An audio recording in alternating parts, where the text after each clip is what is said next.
Hello everyone and welcome back to another fast single put-on guide. Today we're going to talk about the Arms Warrior, which is very requested.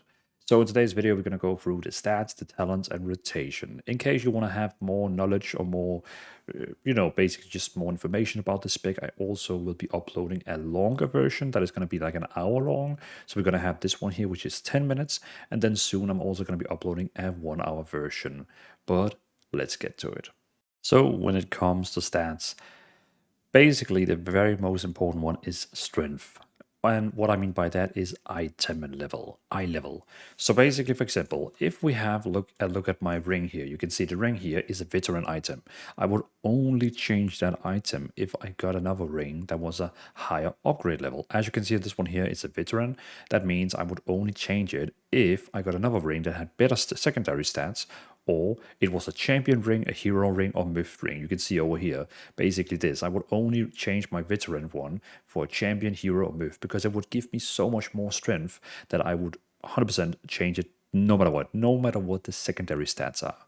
In this case here, you can see this ring here is actually a really good one here because the most best secondary stat we can get is crit and haste, and those two work so well together. So I would never change this ring here except if I got a higher eye level and upgrade level ring.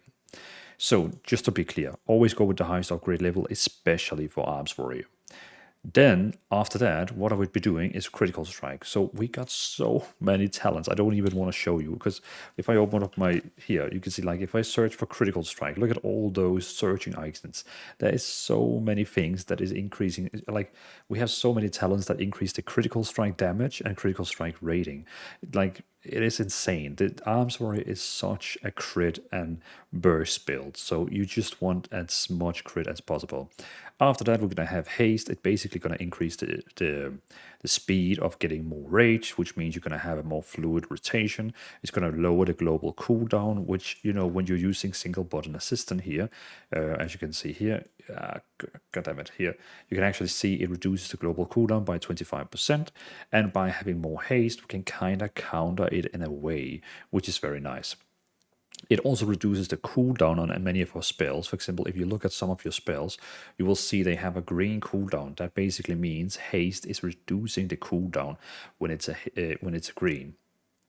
So as it also say here, compresses the rotation by reducing global cooldown and cooldown rotation abilities from mortal strikes, cold splitter cleave, and the stance value frequently fluctuates with critical strike. So critical strike and haste is such a good thing because it just makes your entire rotation, burst window, anything. If you could get an item that has the highest upgrade level and also have both crit and haste on, it is omega, just telling you. Then after that we have mastery. Mastery basically just increases the damage of deep wound. So when you use some of your spells, you can see here when you're using mortal strike, warbreaker, cleave, blade storm, it inflicts let me just move it here. It inflicts deep wound, which basically deals 300k damage over 18 seconds. Also, it increases the damage you deal to that target, which is really nice. But it's just it's behind my haste and crit because it is still like a damage over time that just slowly goes off.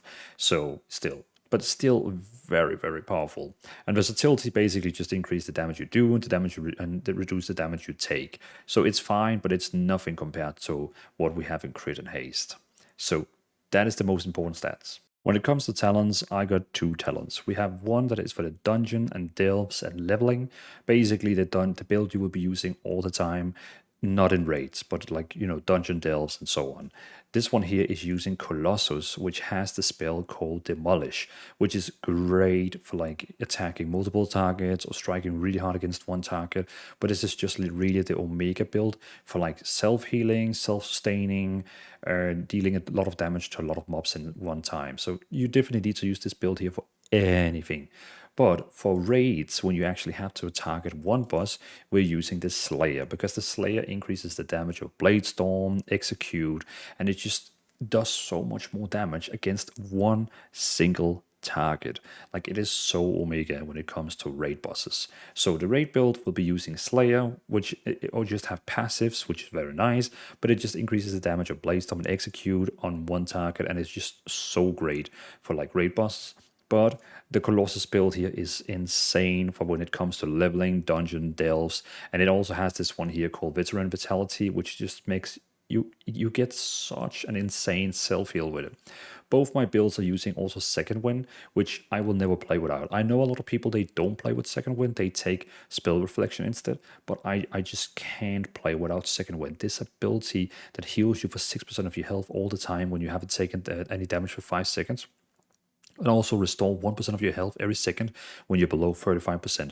When you get this one here and also this one over here together, it's just mind blowing.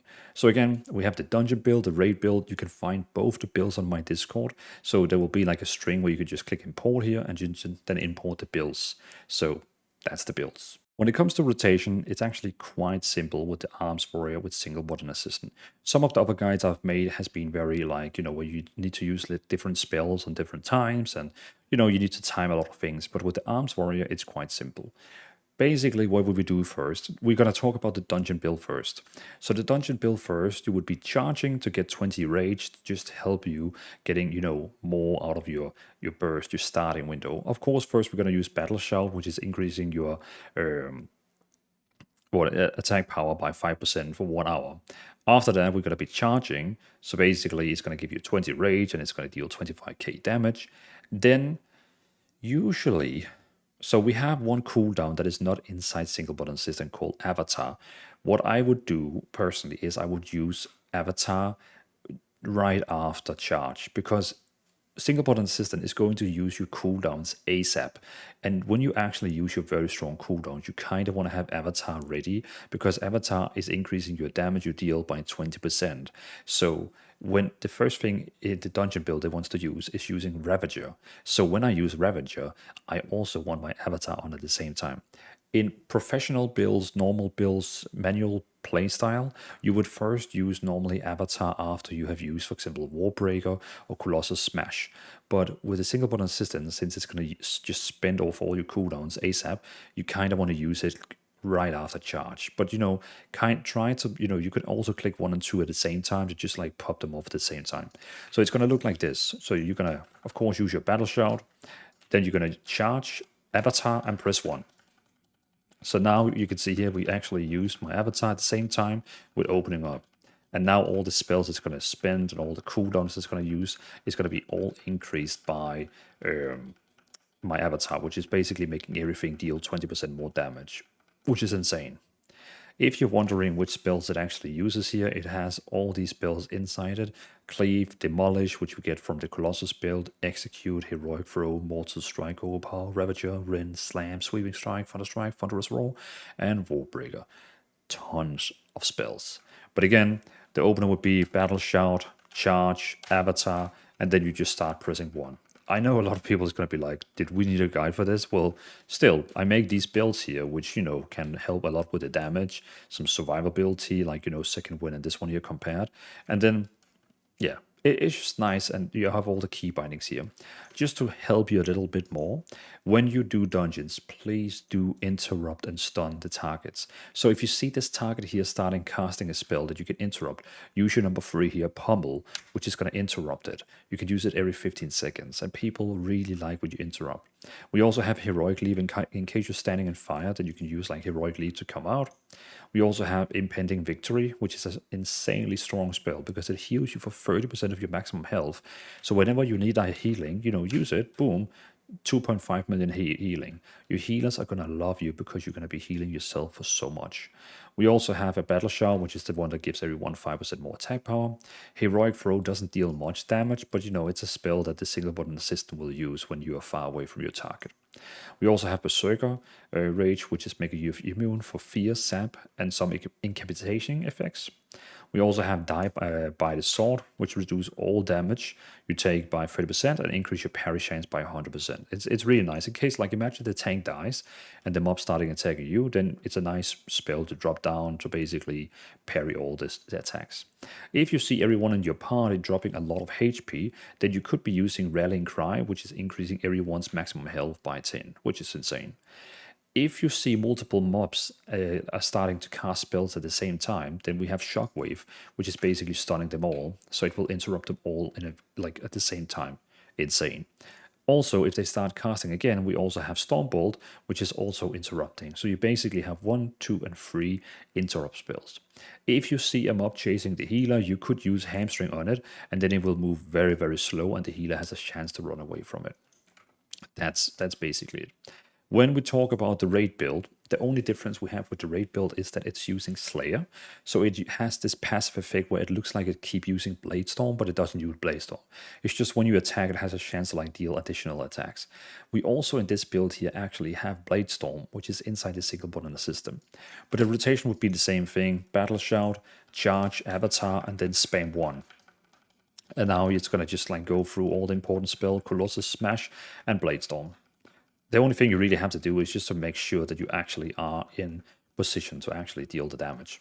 The cool thing about this build here is that you can actually also use Pummel while you are inside your Bladestorm. So even if you're Bladestorming, you don't have an execute to actually not, interrupt, which is really, really cool.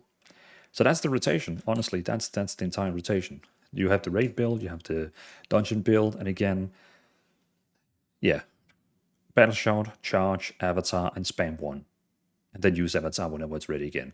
And in case you need to like a little bit rage, I know it's not doing like much, but you could also like jump down away, charge again. It's very nice. You can like run away from your target and charge in again to get a bit more rage. The most important thing with Arms Warrior is auto attacks. So getting a better weapon is always Omega. It's like your highest priority. So thanks for watching, everyone. This was a very, very quick Arms Warriors single button assistant guide. I will be also uploading a longer version, which is probably going to be like an hour long, where I'm going to go really into details on how everything works. Just as a bonus info over here, you can see the 2 tier sets, depending if you're actually playing Colossus or Slayer. And you can definitely see that the Colossus one is increasing things that actually makes damage on AoE better, where the Slayer one is directly increasing the damage of Execute, so which shows you that this one is really like a boss build, where you deal more damage to the current target you're attacking. So again, Slayer is definitely the best one for raid, Colossus is the best one for everything else, dungeon, delves, and so on, and etc. But thanks for watching this very quick Arms Warrior guide. And again, I will be uploading a 1-hour version soonish, whenever I get back from a business trip. So thanks for watching, and I'll see you in the next single button guide.